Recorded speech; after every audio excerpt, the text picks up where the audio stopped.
I was looking at the videos that we've been putting out lately, and I saw a lot of Red Rising and Realm of the Elderlings and breakdowns of genres and things like that. And I figured, hey, it's time for a video that nobody's gonna watch.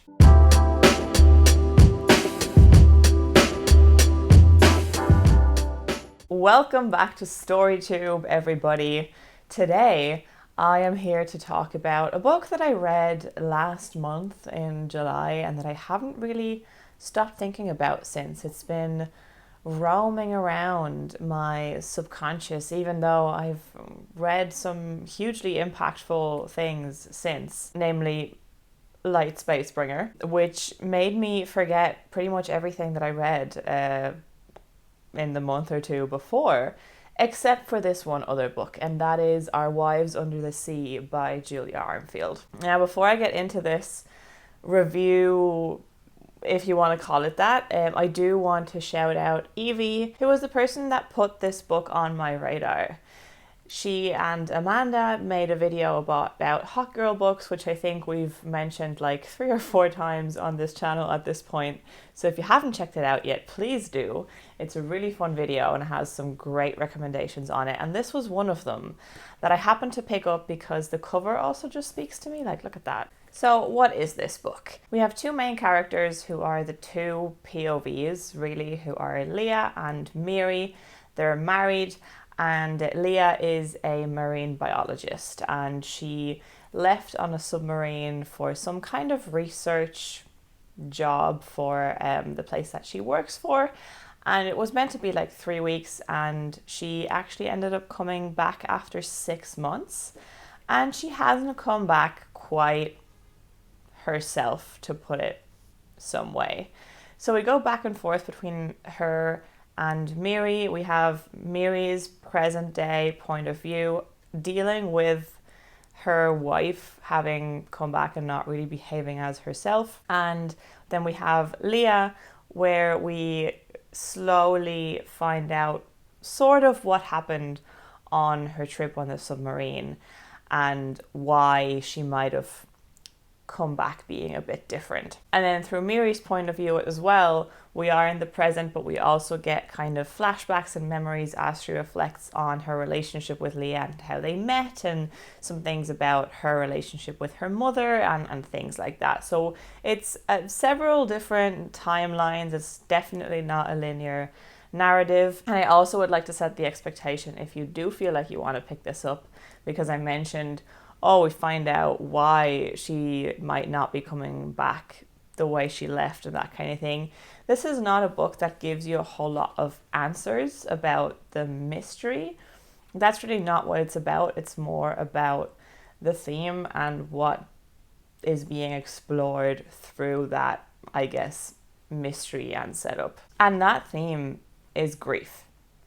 It's specifically, I think, for me anyway, that's what I perceived when reading it. It's grief for something that isn't as conventionally seen as grief in society.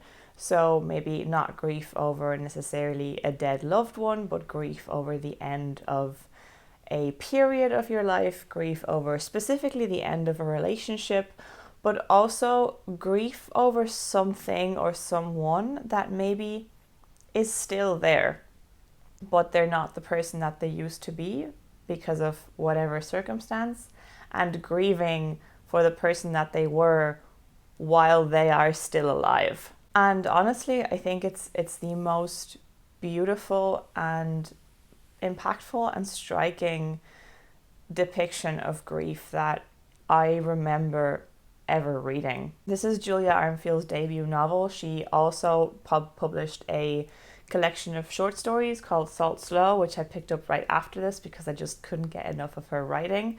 But this is her first and so far only novel, and she has a beautiful writing style that is something that I really enjoy, and it's beautiful but simple. It's not like there are huge words in here that you're gonna have to look up in the dictionary or flowery prose or anything like that. It's quite subdued, but the words that she is using are put together in a way and the paragraphs and sentences are strung together in a way and constructed in a way that makes it really beautiful. Even as the subject matter and how it's being explored is quite haunting. And that is a word that I think gets overused sometimes when talking about a certain type of book.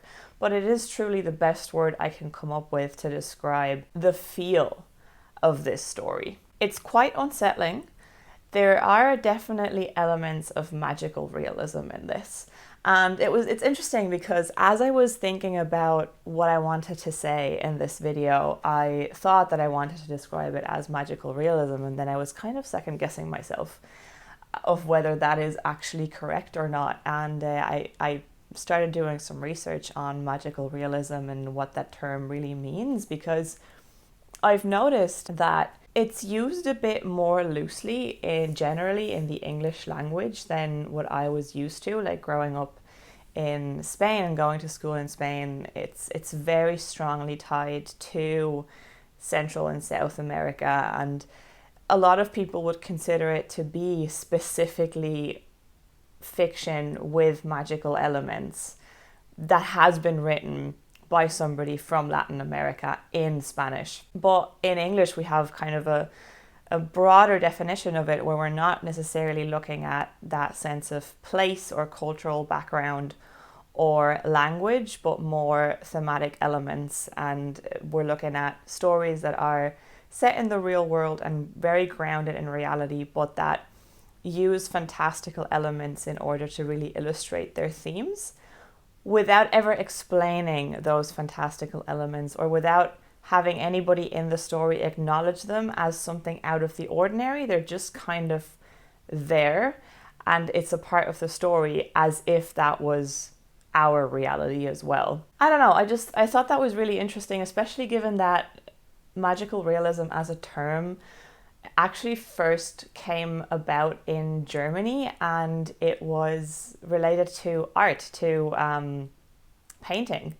And I think that's very interesting, because even though it's now generally more associated with literature and with narrative fiction, it is very much tied, or those elements that make it magical realism are very visual and about the imagery that the writing is conjuring up. So it definitely makes sense to me that it did originate from painting, and it is also still used in, you know, in painting and in art. It's not like it's an exclusively literary term, it's just where it might come up more frequently, or where we might have heard about it more as readers and as fans of literature. I was actually thinking of maybe doing some kind of video someday about magical realism and its origins, and some different recommendations, and kind of as a breakdown, but also as a like TBR project of sorts for myself, because it's something that I really enjoy and I've wanted to explore it more for a long time. So let me know if that's something that you'd be interested in, or if you have any recommendations. That would be really cool. But yeah, back to that imagery that I mentioned. So it's called Our Wives Under the Sea. Obviously, I mentioned that Leah is coming back from an expedition, from kind of being trapped underwater in a submarine for 6 months. So the imagery of water, and of salt water specifically, is very, very important and very strong, and kind of what's being used to explore that theme of grief and of loss and of slowly losing something or someone.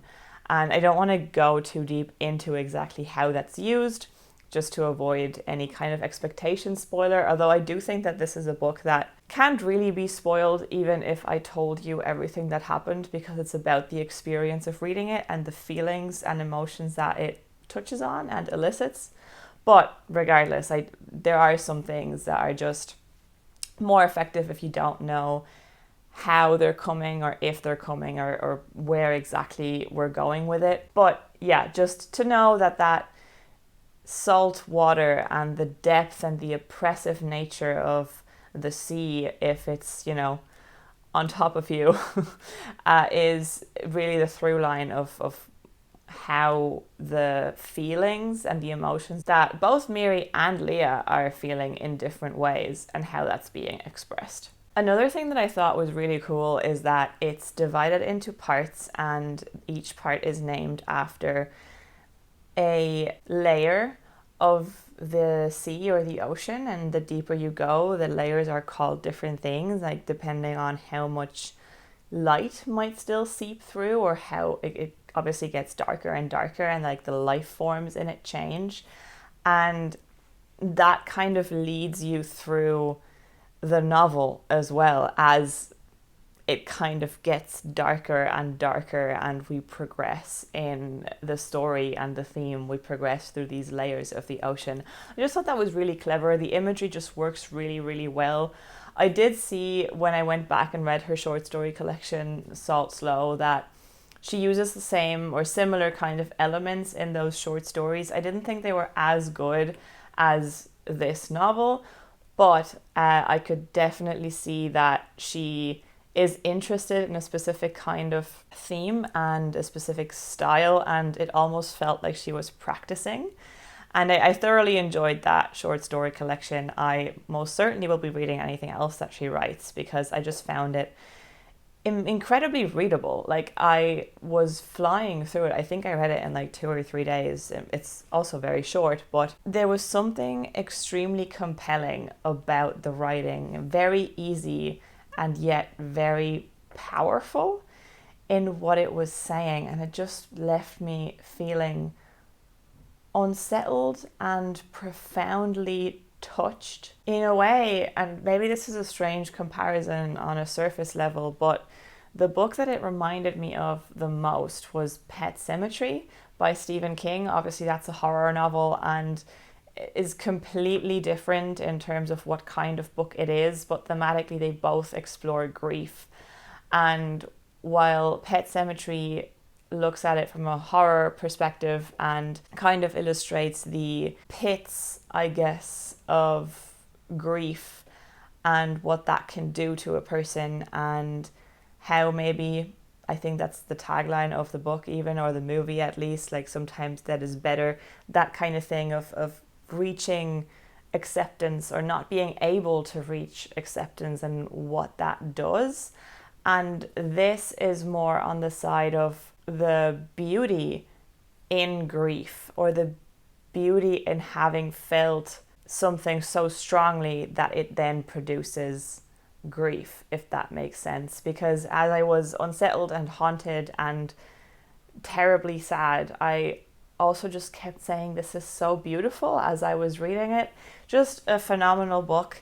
And I don't want to say anything more about what happens or what is packed into it, because I think you really need to experience it for yourself. So let me know if you've read it and if you agree with my interpretation and like my assessment of it, or maybe you read it completely differently, or you hated it, or you thought it was boring. I would love to know, because I'm really curious if this is like really obvious or if it's a specific way that I interpreted it. But I would love to know. Or if you have any recommendations for something similar or a similar writing style, I would absolutely love to explore some more. So yeah, like the video if you liked it, let me know in the comments, and thank you so much for watching. I'll see you next time. Bye.